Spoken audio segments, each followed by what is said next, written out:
होगा 40 नंबर का है, class 10th, no negative marking, यानी कि गलत करने पर भैया जी कोई नंबर नहीं कटने वाला। चलिए, लेकिन गलत नहीं करना है, सब सही से करना है आप लोग को। चलिए देखते हैं क्या क्या सवाल है। सबसे पहले एक गद्यांश दिया गया है, इसको आप लोग को पढ़ना है ध्यान से। बहुत ही अच्छा दोस्तों, आप लोग बता दें यहाँ पर जितने सारे गद्यांश दिया है ना हिंदी में और जितने सारी कविताएं मुझे बेहद पसंद आ रहा है, क्योंकि हर एक में कुछ ना कुछ सीख दी गई। देखिए इसमें कितना बड़ा सीख दिया है हम लोग को कि हमारे जीवन में साहित्य का बहुत महत्व है। साहित्य मानव जीवन को बानी देने के साथ साथ समाज का पथ प्रदर्शन भी करता है। साहित्य मानव जीवन के अतीत का ज्ञान कराता है, वर्तमान का यथार्थ चित्रण करता है और भविष्य के निर्माण की प्रेरणा भी देता है। किसी समाज का साहित्य क्षीण होने लगे तो समाज भी रसातल को चला जाता है। साहित्य सूरज की भांति समाज के समस्त विकारों का हरण करता है। साहित्य ही हमें मनुष्य की कोटि में बनाए रखता है और मानवीय गुणों से भर देता है। तो दोस्तों बहुत ही अच्छा लिखा गया है। चलिए हम लोग सवाल को देख लेते हैं कि साहित्य हम लोग के जीवन में कितना अच्छा यहाँ पर रोल अदा करता है। अगर आप लोग डेली मतलब कम से कम पढ़ा कीजिए, ठीक है। देखिए मनुष्य पढ़ने से ही सीखता है। आगे देखते हैं हमारे जीवन में किसका महत्व है। तो हमारे जीवन में किसका महत्व है? सबसे बड़ा महत्व साहित्य का ही है, ठीक है। लेकिन चलिए आगे देखिए, साहित्य मानव जीवन का क्या है? तो साहित्य मानव जीवन का पथ प्रदर्शक है, यानी कि ऑप्शन ए बिल्कुल सटीक जवाब हो जाएगा। आगे चलते हैं, 3 नंबर देखते हैं, यह है समाज रसातल को कब चला जाता है। तो आप लोग यहाँ पढ़ सकते हैं, गद्यांश में लिखा हुआ है कि जब साहित्य छीन होने लगे ना, मतलब साहित्य खतरे में आ जाए, छीन होने लगे, खत्म होने लगे, तो समाज रसातल को चल जाता है। किसी के पास ज्ञान ही नहीं होगा, ठीक है, कोई किसी को मानेगा ही नहीं, तो तब समाज रसातल को चलने लगता है। समाज किसकी भांति समाज के समस्त विकारों का हरण करता है। तो सॉरी, हाँ, समाज किसकी भांति समाज के समस्त विकारों का हरण करता है। तो दोस्तों यहाँ पर सूरज की भांति इसका सही उत्तर हो जाएगा, यानी कि 4 का ए बिल्कुल सटीक जवाब। 5 में बोला है कि उपयुक्त गद्यांश का उचित शीर्षक दे। जो आप लोगों का गद्यांश लिखा है उसका सबसे बेस्ट शीर्षक आप लोगों को देना है। तो मेरे अकॉर्डिंग ये सबसे बेस्ट से आप लोग का शीर्षक हो जाएगा साहित्य का महत्व, यानी कि ऑप्शन सी। चलिए आगे बढ़ते हैं और नेक्स्ट में दोस्तों एक पद्यांश दिया हुआ है जिसमें पेड़ के बारे में दिया है कि पेड़ को काटना नहीं चाहिए, ये हमें कितना अच्छा छाया देता है, शीतल हवा देता है, कितना सब कुछ लिखा हुआ है, ठीक है। तो चलिए क्वेश्चंस देख लेते हैं, हम लोग इसको पढ़ लीजिएगा, क्या क्या सवाल है जल्दी से हम लोग देख लेते हैं। हमें क्या नहीं काटना चाहिए? तो दोस्तों हमें पेड़ बिल्कुल नहीं काटना चाहिए, क्योंकि इससे हमें छाया मिलता है, सबसे बड़ा चीज़, इसी से हम लोग श्वास लेते हैं, ऑक्सीजन की प्राप्ति होती है। संहार के बाद किसकी तरफ पछताएंगे? दोस्तों यहाँ लिखा हुआ है अगर आप पेड़ का संहार करते हैं तो संहार के बाद अशोक की तरफ पछताएंगे, ठीक है। नेक्स्ट, पेड़ हमें क्या देते हैं? तो पेड़ हमें शीतल छाया देते हैं। नेक्स्ट, शस्य श्यामला किसे कहा गया? यहाँ लिखा हुआ दोस्तों शस्य श्यामला को सींच नहीं पाएंगे, तो सींचते हम लोग किसको है? धरती को है, तो यानी हरी भरी धरती को इसका सही उत्तर हो जाएगा ऑप्शन सी। काव्यांश का उपयुक्त शीर्षक दे। रेगिस्तान, पेड़ पौधे का संहार, हरे भरे पेड़, जलवायु। दोस्तों इसमें पेड़ पौधे का संहार के बारे में कहा गया कि पेड़ पौधे नहीं काटना चाहिए, ठीक है। तो यहाँ पर आप मेरे अकॉर्डिंग जो है इसका सही शीर्षक आप लोग इसको पढ़ लीजिएगा एक बार, तो आप लोगों को पता चल जाएगा। यहाँ देखिए इस वसुंधरा में इस संहार के बाद, मतलब पेड़ का संहार के बारे में लिखा हुआ है, तो उसको हम लोग नहीं करना चाहिए। तो यहाँ इसका सही उत्तर मेरे अकॉर्डिंग दोस्तों पेड़ पौधे का संहार इसका सही शीर्षक हो जाएगा। आगे देखिए 11 नंबर, कौन सा वाक्य सकर्मक क्रिया का उदाहरण है? मैंने पहले ही कहा था सवाल कीजिए, अगर जवाब मिल जाता है तो सकर्मक, नहीं तो अकर्मक। तो आप लोग देखिए राम कार चला रहा है, क्या चला रहा है? कार। जवाब मिल गया ना, तो ऑप्शन ए बिल्कुल सटीक हो जाएगा, सकर्मक क्रिया। नेक्स्ट, कौन सा वाक्य अकर्मक क्रिया का उदाहरण है? अकर्मक क्रिया का उदाहरण कौन सा वाक्य है? तो मयूर नाचता है। दोस्तों यहाँ पर क्योंकि आप सवाल कीजिएगा क्या नाचता है, जवाब मिल रहा है, नहीं मिल रहा है ना, तो अकर्मक क्रिया हमारी है। 12 का बी। आगे चलते हैं 13 नंबर, कौन सा तारा का एक अर्थ है? तो दोस्तों नक्षत्र होता है तारा का अर्थ, तारा को हम लोग नक्षत्र भी बोलते हैं, यानी कि सी सही हो जाएगा।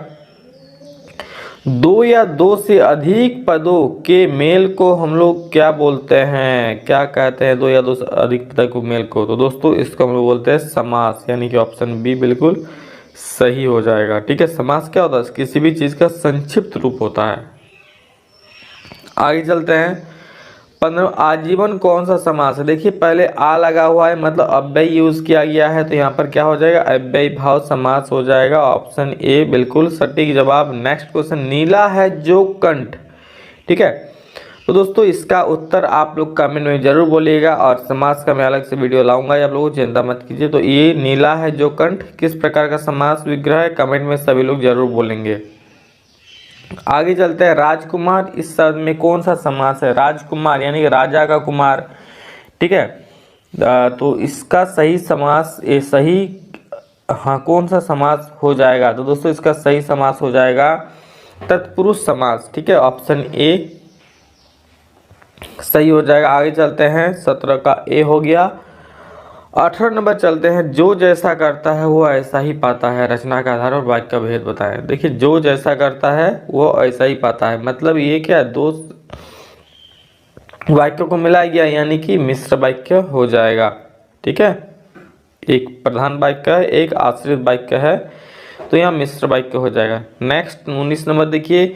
मीरा के द्वारा पुस्तक पढ़ी गई कौन सा वाच्य है? देखिए यहाँ पर दोस्तों पढ़ी गई, यहाँ पर कर्म पर जोर दिया जाएगा कि पुस्तक पढ़ी गई के द्वारा, तो इस तरह का वाक्य हमेशा क्या होता है?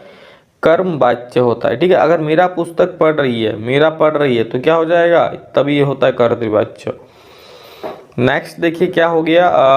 19 का क्या हो गया हम लोग का? 19 का बी सही हो गया। 20 नंबर, जिन शब्दों के रूप में लिंग, वचन, काल, क्रिया, कारक आदि के कारण कोई परिवर्तन नहीं होता उन्हें अव्यय कहते हैं।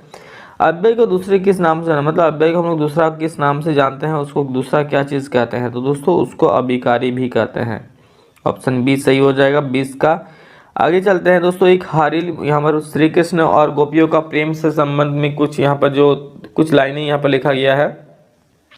ठीक है, तो चलिए देखते हैं कि प्रस्तुत पद के रचनाकार कौन है। तो दोस्तों इस पद के जो रचनाकार है वो सूरदास जी थे। ठीक है, तो ऑप्शन ए बिल्कुल सही हो जाएगा। दोस्तों ये पूरा कविता आप लोग हिंदी का पाठ में दिया होगा।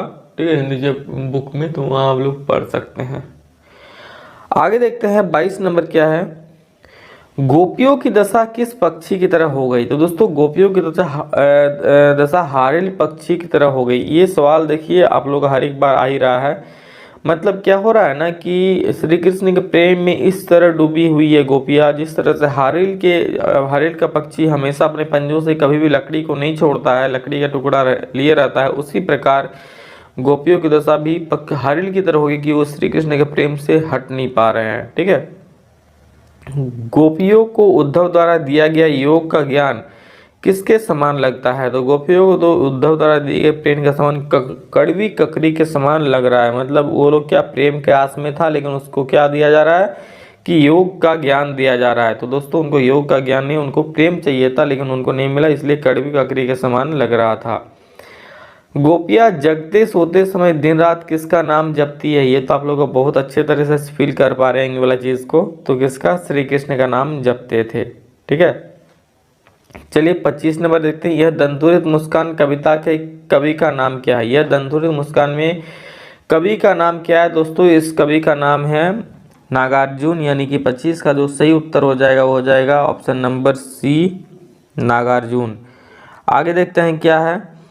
घेर घेर घेर धराहर ओ, यह पंक्ति किस कविता से ली गई है? तो दोस्तों ये फसल पंक्ति एक कविता से ली गई, यानी कि 26 का ए बिल्कुल सही जवाब हो जाएगा, फसल, ऑप्शन ए।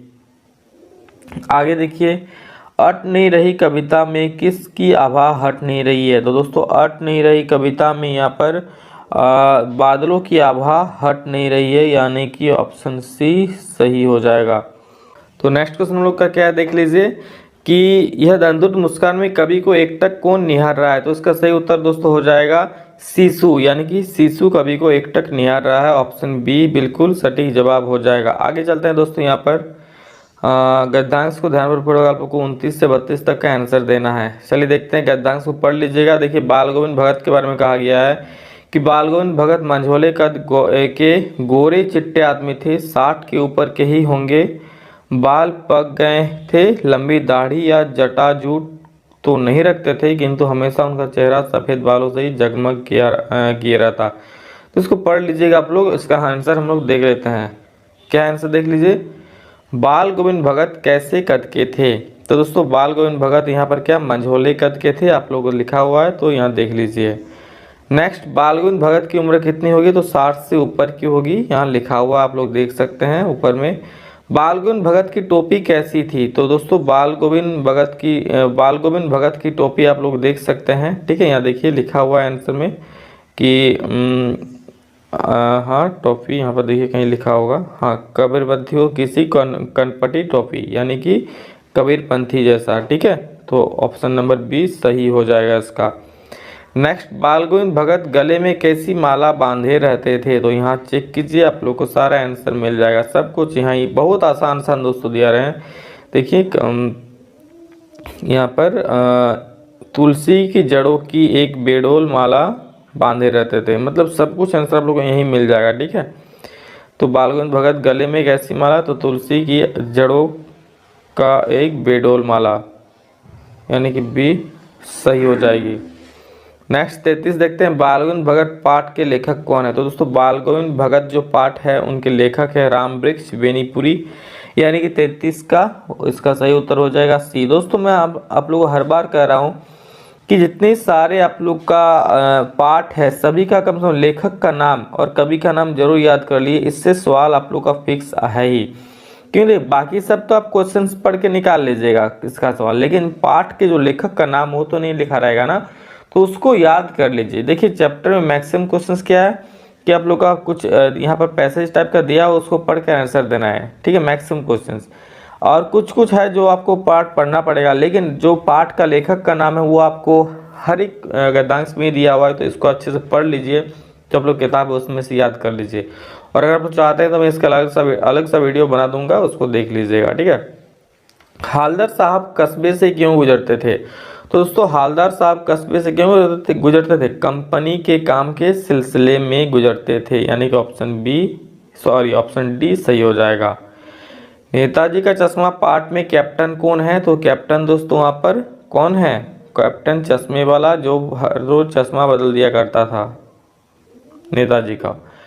नेताजी का चश्मा पाठ में पानवाला उदास क्यों हो गया, तो दोस्तों यहाँ पर कैप्टन की मृत्यु के कारण पानवाला उदास हो गया था, यानी 36 का सी यहाँ पर सही उत्तर हो जाएगा, बिल्कुल सटीक जवाब। आगे देखिए, और यहाँ पर फिर से और एक आप लोगों का गद्यांश दिया, इसको आप लोग पढ़ लीजिएगा कि माता के केवल दूध पीने का तक का नाता था, इसलिए पिताजी के साथ ही हम भी बाहर की बैठक में ही सोया करते हैं, वह अपने साथ ही हमें भी उठाते और साथ ही नहला धुला कर पूजा पर बिठा लेते। हम भभूत का तिलक लगा देने के लिए उनको दिक करने लगते थे, कुछ हंसकर कुछ झुंझलाकर कुछ डांटकर वह हमारे चौड़े लीलार में त्रिपुंड कर देते। लीलार मतलब क्या, ललाट पर, गले में, ठीक है, त्रिपुंड कर देते थे। हमारे लीलार में भभूत बहुत खूब खुलती थी, सिर में लंबी लंबी जटाएं थी, भभूत रमाने से हम खासे बम भोला बन जाते थे। तो यहाँ क्या है, माता का आंचल कहानी के लेखक कौन है, तो दोस्तों देखिए फिर से आप लोग लेखक का नाम पूछा गया है, तो आप लोग को लगभग याद ही हो गया होगा। जितना आप लोग का देखिए इसमें अभी सिलेबस में जितना है उसको कम से कम पढ़ लीजिए। तो उसका लेखक का नाम क्या हो जाएगा, शिवपूजन सहाय है, ठीक है। नेक्स्ट, भोलानाथ का वास्तविक नाम क्या था, तो दोस्तों भोलानाथ का वास्तविक नाम क्या था, तारकेश्वर था। सभी लोग प्यार से उन्हें भोला भोला कहकर पुकारते, इसलिए भोलानाथ हो गया। लीलार शब्द का मतलब क्या है, तो दोस्तों लीलार का मतलब ललाट होता है, यहाँ देख सकते हैं लिखा हुआ है।